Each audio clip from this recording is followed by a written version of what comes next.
Hey everyone, I'm going to show you how to use the shoulder wand to practice shoulder flexion, active assisted range of motion in an upright posture. So you can do this either standing or sitting. I'm already standing, so that's how I'll demonstrate to you in the video here. Now just as a reminder, shoulder flexion is the motion we do when you're reaching the arm forward and up towards the ceiling, okay? So the side that's needing help, I'll demonstrate on my right side for the video, but the side that you're needing to practice for assistance here is going to hold onto the curved end of the wand.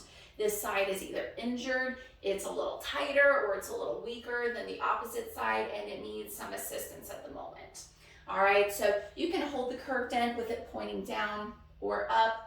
Really won't matter which way you position it, as long as that side getting the help is holding onto it. Now my opposite stronger side can hold it anywhere else along the wand. That one really doesn't matter, just make sure it's comfortable for you. So once I have my grip here, I'm going to position the side that's getting the help right next to my leg. You'll see my palm is facing in and my thumb is pointing forward. So we're starting off with a neutral alignment on that side receiving the help. Okay, now make sure the shoulder blades are pulled down and back. This is going to help keep your upright posture. And then when you're ready, have that stronger side help the opposite side reach forward and up. So here we go.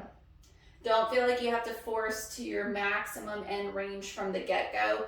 Just do what you can tolerate, hold up to 5 seconds, and then slowly come down. You can build a little bit at a time with your range here. Just don't try to do, again, your maximum end range right from the start.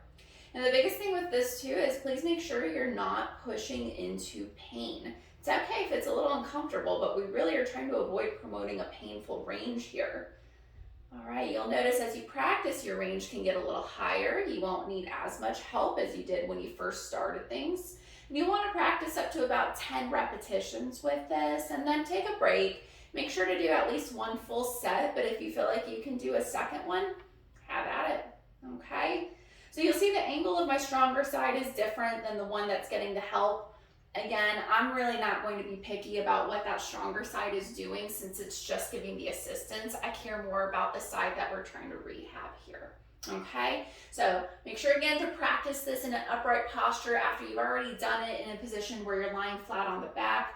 The difference with the two is that lying on the back is going to give that shoulder girdle a little bit more support and help, whereas when you're upright like this, you're going to have to engage your muscles a little bit more actively. So that's the progression we want to try to work our way towards. All right, so go ahead and try this and just make sure to keep as much of a pain-free range as you can.